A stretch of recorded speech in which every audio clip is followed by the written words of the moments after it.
교동문 27번 함께 교독하겠습니다. 하나님이여, 주의 인자를 따라 내게 은혜를 베푸시며 주의 많은 긍휼을 따라 내 죄악을 지어 주소서. 나의 죄악을 말갛게 씻기시며 나의 죄를 깨끗이 제하소서.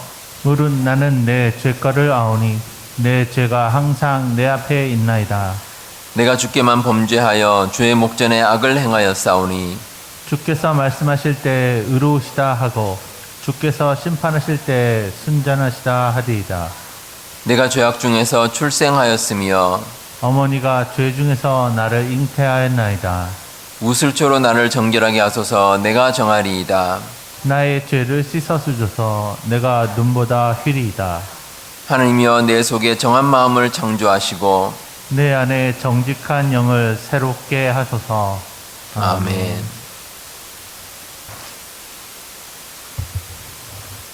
긍휼이 풍성하신 하나님 아버지, 주님의 개가 요르단 강을 건넌 것처럼 이민년 새해에는 코비드란 강을 건너게 하시어 새로운 꿈과 소망을 가득 싣고 은혜의 바다를 향해 나아가게 하여 주시옵소서.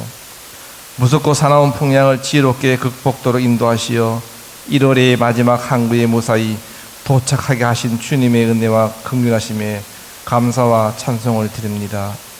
2022년에는 우리 아가페 성도들이 모두 구원의 방주에 탑승하여 승리의 기쁨을 마음껏 찬미하는 예배자로 온 마음과 정성을 다해 찬송하고 기도하며 신령과 진령으로 예배하게 하시옵소서. 코로나19 전염병 사태가 장기화되면서 저희의 신앙생활에도 적신호가 켜지고 있음을 고백합니다. 주일 예배에 대한 의무에 소홀하고 예배에 대한 열정이 식어가고 주님을 향하는 간절함이 약화되어 가는 저희의 연약함을 이 시간 회개하오니 용서해 주시옵소서. 그럼에도 불구하고 신실한 신앙인으로서 사명을 감당함에 부족함이 없게 하소서. 살아계셔서 역사하신 하나님 아버지, 우리가 살고 있는 이 미국 땅을 영적으로 지켜주시옵고 두고 온 내 조국 대한민국을 위하여 기도합니다. 진보와 보수의 이념 갈등으로 양극화된 지도자와 국민들이 하나님을 경외하며 자유 대한민국의 올바른 가치관을 직시하도록 모두를 깨끗이 치유해 주소서.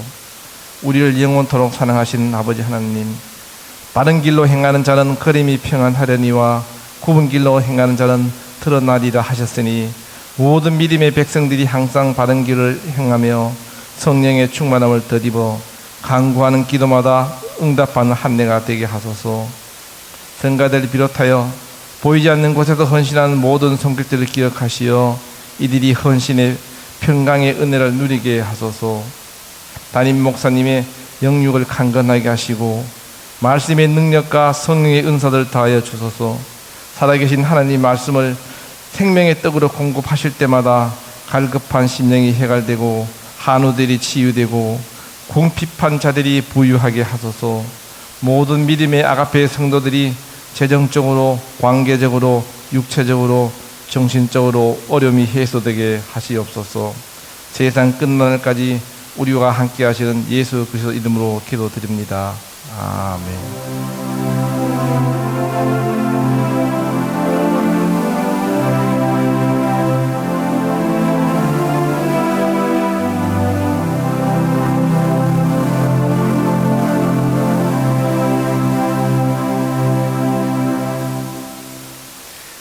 네, 여러분 한 주간 잘 지내셨습니까? 우리 옆에 계신 분들 보시면서 반갑게 인사 같이 나누겠습니다. 사랑합니다. 축복합니다.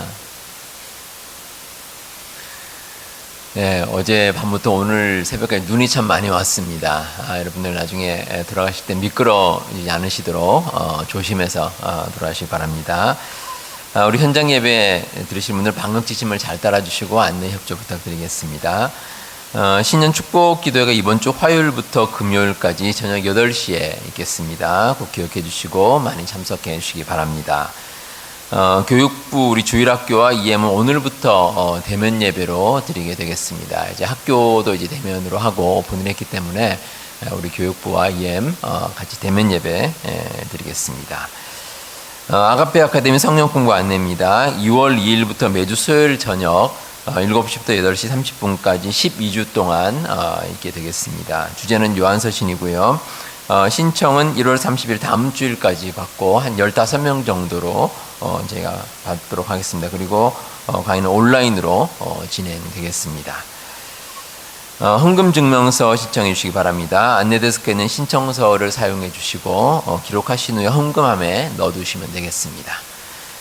우리 교우들의 건강과 또 가정 생활을 위해서 여러분들 계속해서 많은 기도 부탁드립니다. 나머지 광고는 주보를 참고해 주시고 우리 찬송 함께 부르시면서 하나님께 예물 드리겠습니다.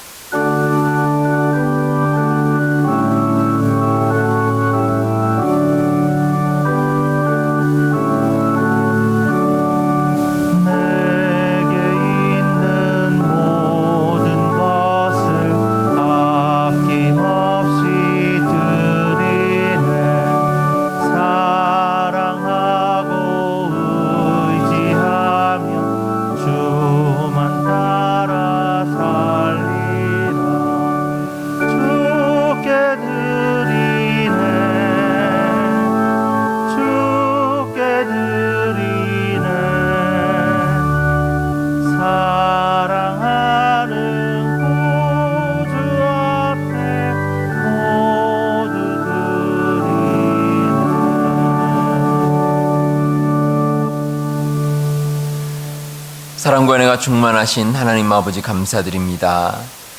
지난 한 주간도 저희들의 삶과 동행하시고 한량없는 은혜로 지켜주심을 감사드립니다.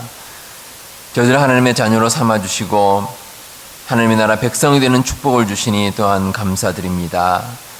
하나님께 받은 값진 축복을 기억하게 하시고 그 축복에 합당한 삶을 살게 하여 주시옵소서.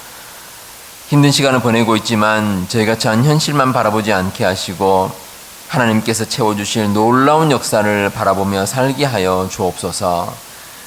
하나님의 크신 사랑과 은혜에 감사하여서 귀한 예물 하나님께 올려드립니다. 예물 드리는 모든 손길을 축복하여 주시되 하늘의 신령한 복과 이 땅의 기름진 복이 우리 교우들의 삶 가운데 넘치게 하여 주시옵소서. 이 예물이 쓰이는 곳에도 하나님께서 함께 해주셔서 하나님의 나라를 위하여 귀하게 사용되는 예물 되게 하여 주옵소서. 모든 것 감사드리며 예수님 이름으로 기도하옵나이다. 아멘. 하나님 말씀 함께 보겠습니다. 빌립보서 4장 8절에서 13절 말씀 함께 보시겠습니다. 신약성경 빌립보서 4장입니다. 8절부터 13절까지 말씀 한 절씩 교독하도록 하겠습니다.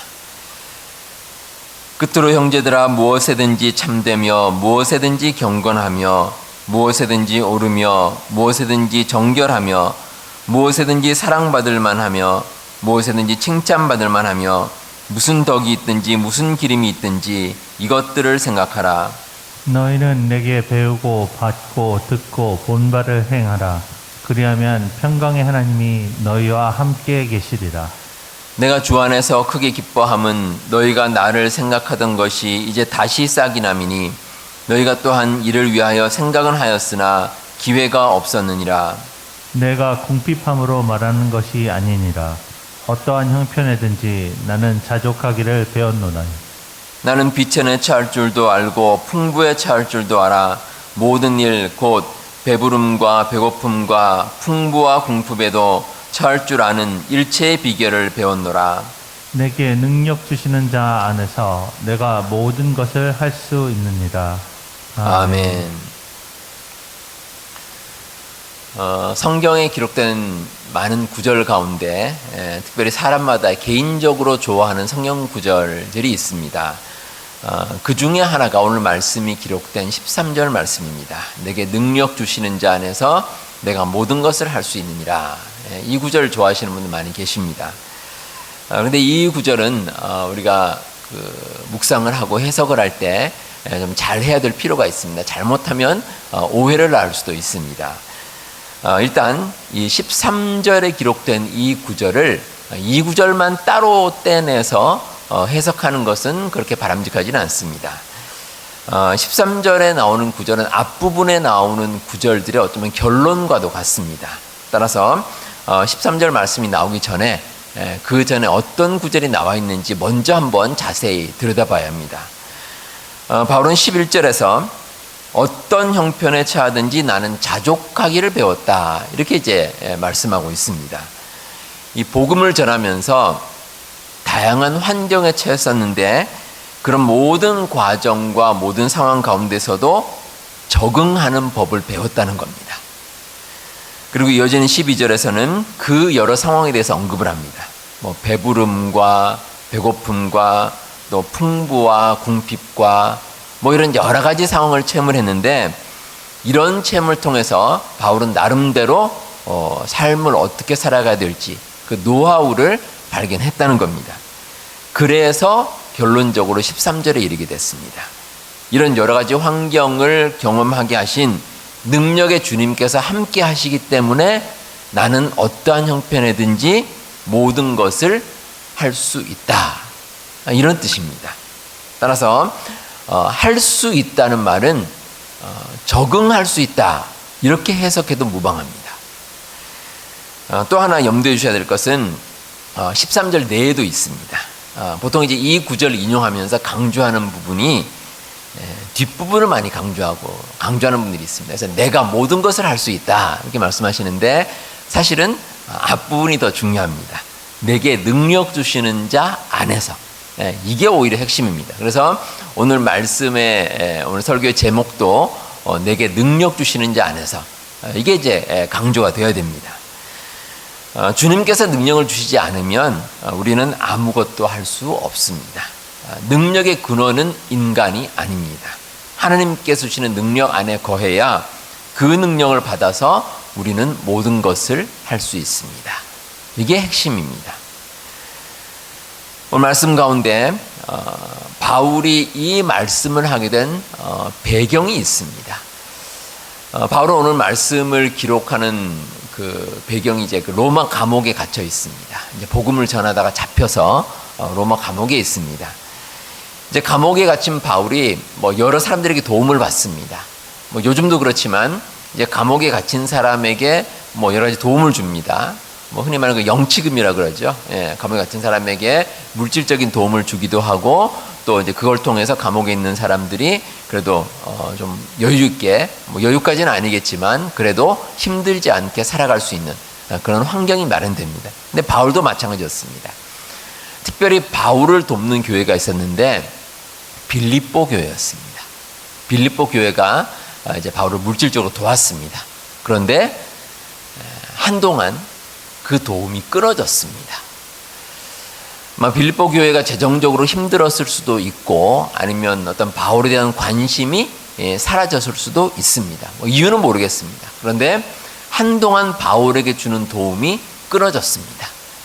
이제 그러다가 다시 빌립보 교회가 바울을 돕기 시작했습니다.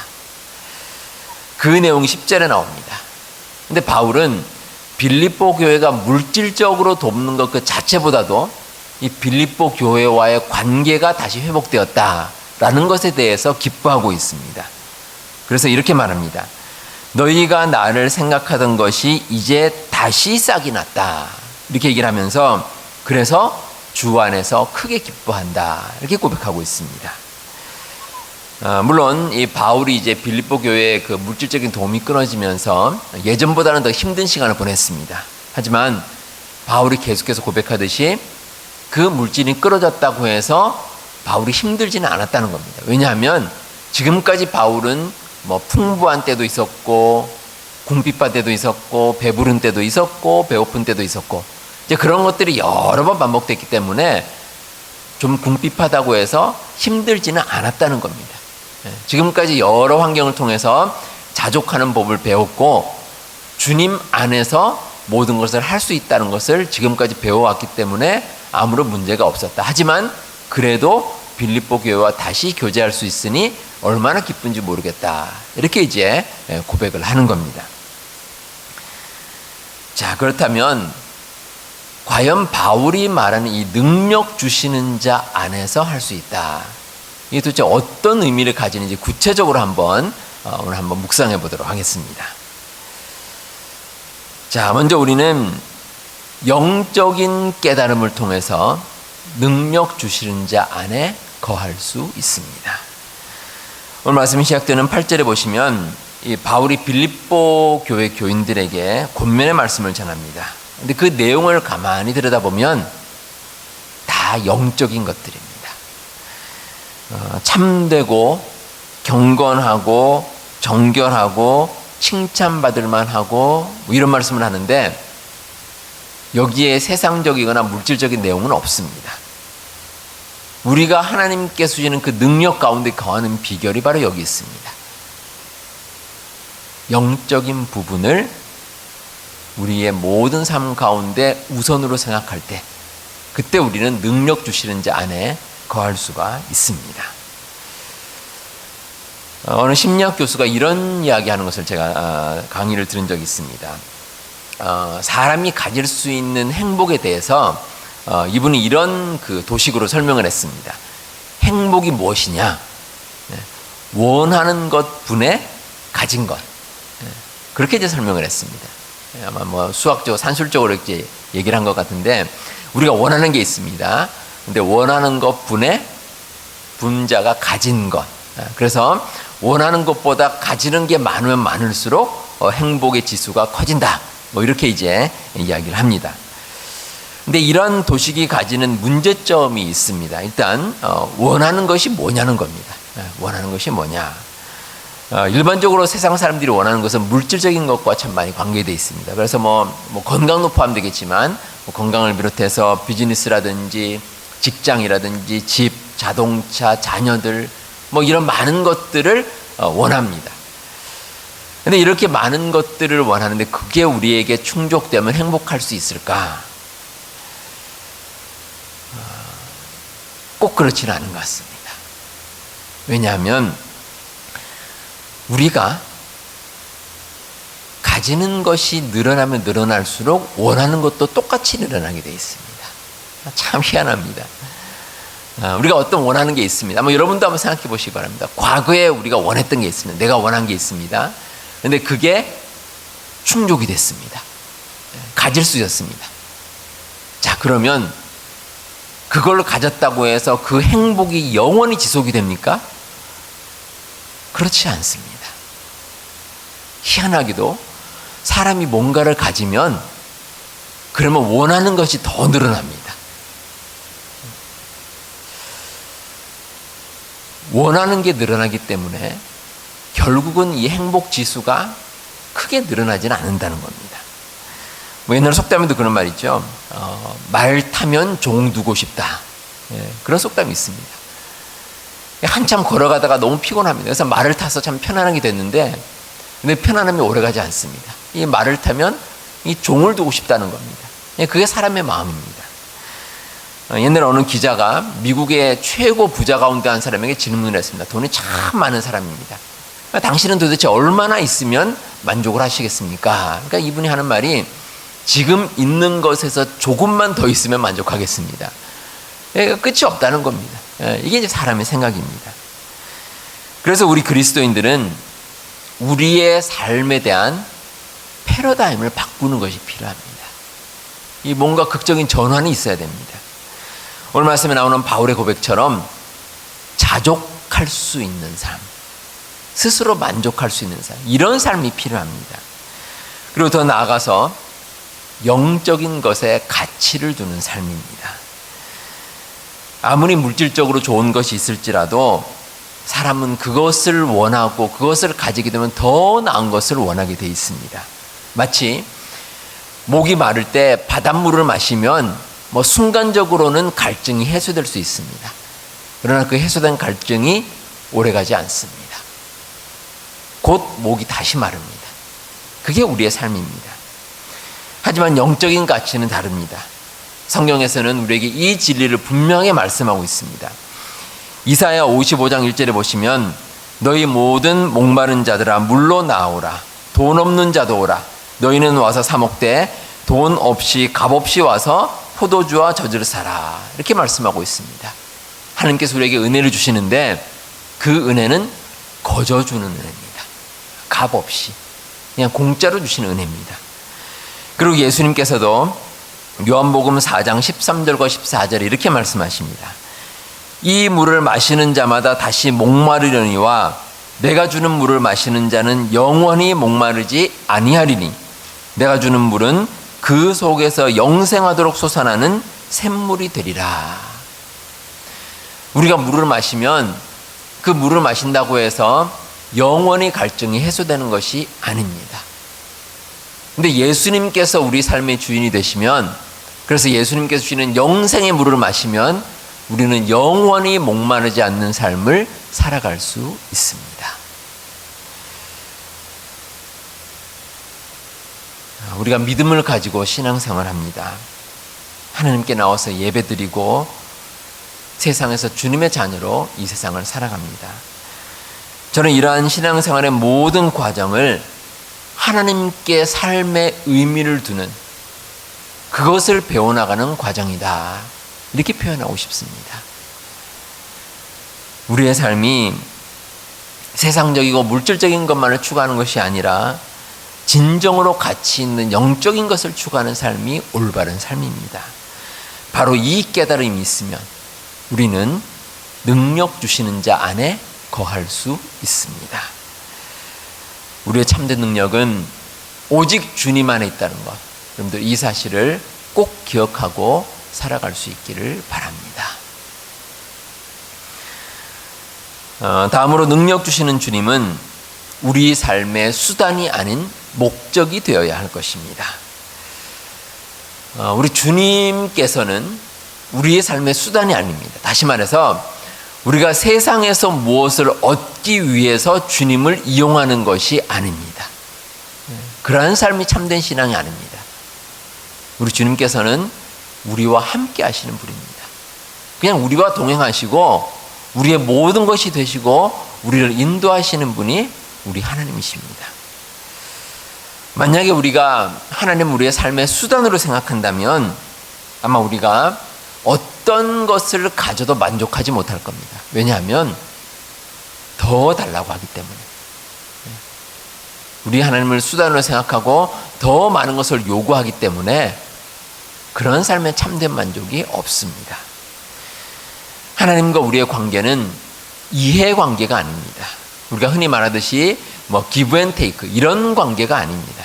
그냥 계산적인 관계가 아니라 하나님과 우리의 관계는 사랑 안에서 하나가 되는 관계입니다. 그래서 하나님은 우리의 수단이 아니라 우리의 목적이 되시는 분입니다. 여러분, 만약에 이 부모와 자식 간의 관계, 그리고 형제 간의 관계가 이해관계가 된다면 어떻습니까? 참 이것처럼 불행한 관계가 없을 것입니다. 이 가족이라는 관계는 사랑으로 맺어진 관계입니다. 아무런 조건 없이 베풀어야 될 그런 관계가 우리 가족 간의 관계입니다. 근데 이런 관계 사이에 이해관계가 끼어들면 어떻습니까? 참 비참한 결과를 낳습니다. 과거 조선시대 태종 이방원은 두 차례에 걸쳐서 왕자의 난을 일으켰습니다. 첫 번째 왕자의 난에서는 그 이복 형제들, 이 배다른 형제들을 제거했고, 두 번째 왕자의 난에서는 같은 어머니를 통해서 태어난 그 형제들을 제거를 했습니다. 이 권력을 가지기 위해서 정말 세상 사람들도 하지 않는, 그러니까 피를 나누지 않는, 남과도 그렇게 하지 못할 그런 일들을 저질렀습니다. 한국에서 일부 재벌들이 공개적으로 재산 다툼을 벌이는 것이 뉴스에 나올 때가 있습니다. 그 돈 때문에, 그것 때문에 같은 형제 자매들 사이에 피비린내라는 싸움을 합니다. 참 비참한 일입니다. 하나님과 우리는 수단으로 맺어진 관계가 아닙니다. 내가 무엇을 해서 하나님께서 기뻐하시는 것이 아닙니다. 또 우리가 하나님을 수단으로 이용하는 것도 아닙니다. 미가서 6장 7절과 8절에 보시면 하나님께서는 천천의 수장이나 만만의 강물 같은 기름을 기뻐하지 않으신다, 이렇게 말씀하십니다. 그리고 오히려 우리가 정의를 행하고 인자를 사랑하며 겸손하게 하나님과 행하는 것, 이걸 하나님께서 원하신다, 이렇게 말씀하고 있습니다. 우리가 하나님께 뭔가를 드림으로 아니면 뭔가를 함으로 하나님께서 기뻐하신다라고 생각을 하면 마치 이 무당에게 주는 복채와도 같습니다. 이 우상들은 우리의 희생과 뭔가 드리는 것을 받기를 원합니다. 근데 하나님은 그렇지 않습니다. 하나님께서 정말 원하시는 것은 우리와 맺은 사랑의 관계입니다. 그래서 하나님께서는 우리가 죄인 되었을 때 예수 그리스도를 우리에게 먼저 보내주셨습니다. 우리가 하나님께 뭘 한 것이 아닙니다. 우리 행위를 한 것이 아니라 하나님께서는 우리에게 예수 그리스도를 보내주시고 우리로 하여금 영원한 생명을 얻을 수 있도록 그 사랑을 우리에게 베푸셨습니다. 그래서 우리가 해야 될 것도 하나님께 뭔가 드리는 것이 중요한 것이 아니라 하나님과 사랑의 관계를 맺고 나가는 겁니다. 그럼으로써 서로 간의 행복을 찾고 그럼으로써 우리 가운데 기쁨을 누리는 것. 이게 하나님과 우리의 참된 관계입니다.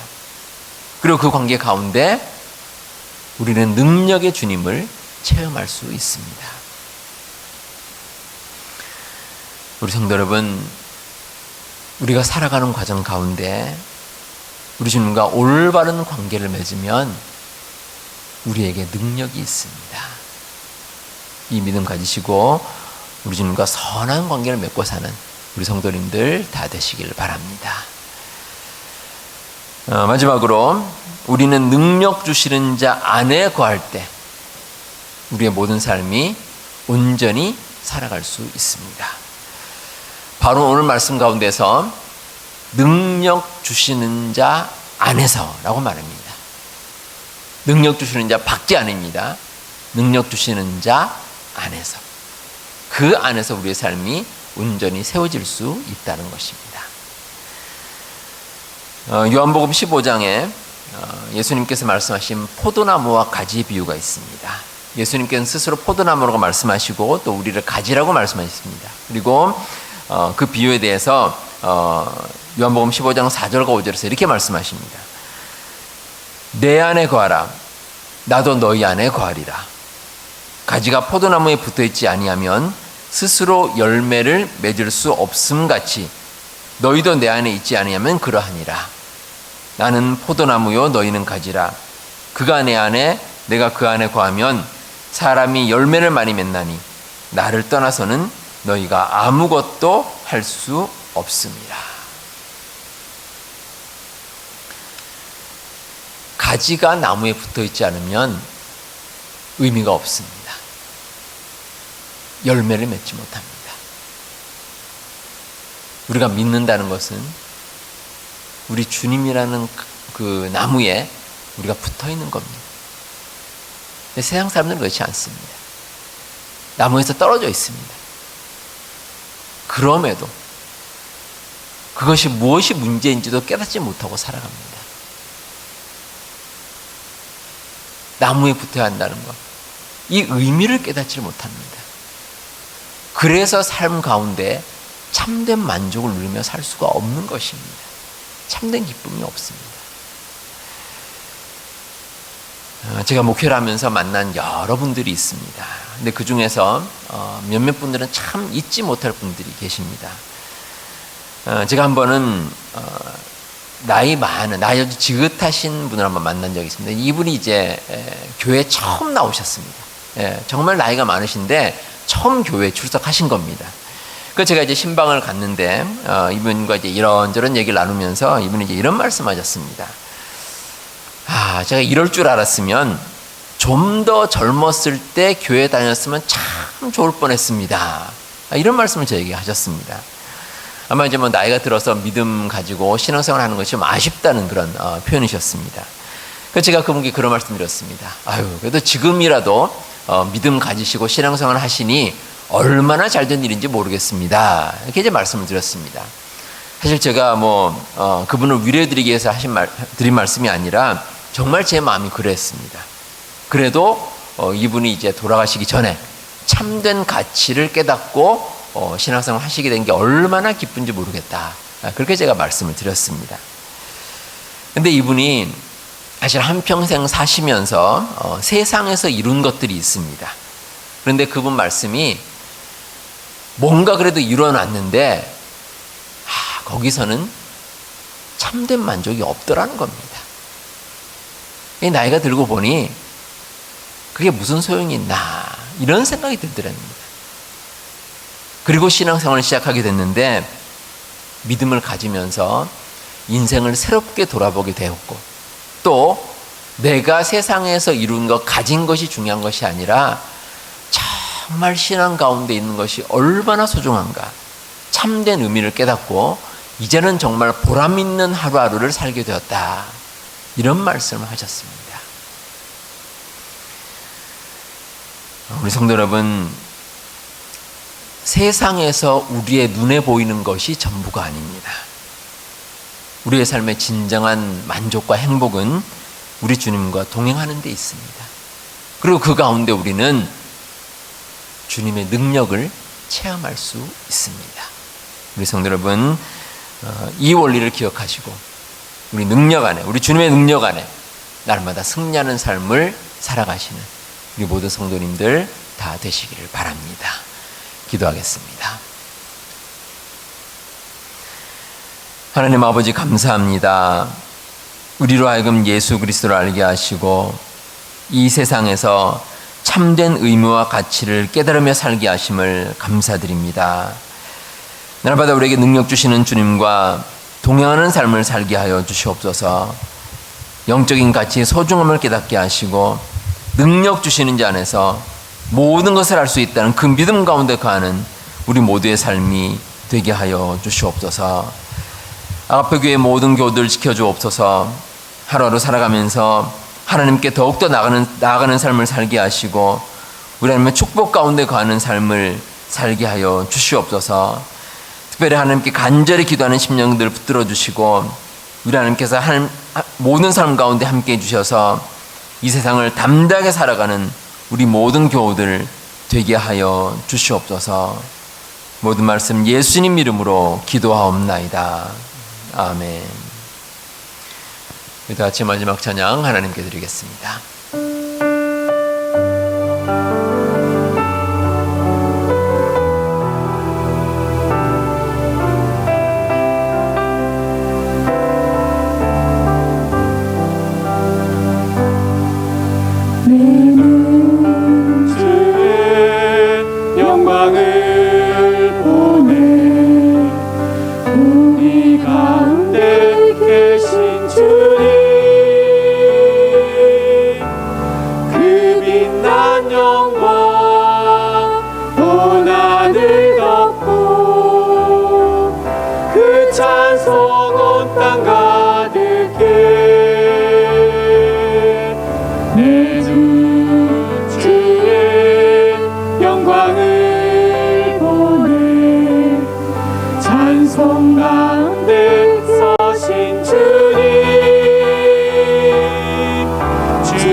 주의 영광 이곳에 가득해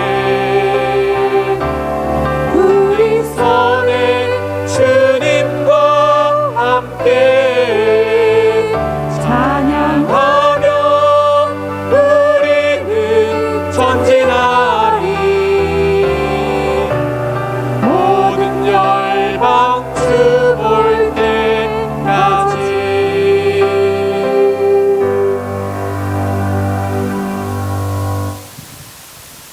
지금은 예수 그리스도의 은혜와 하나님의 사랑과 성령님의 교통하심이 능력 주시는 자 안에서 모든 것이 이루어짐을 믿고 살기 원하는 우리 주님의 모든 자녀들 가운데 지금부터 영원토록 함께 하시기를 간절히 축원하옵나이다. 아멘.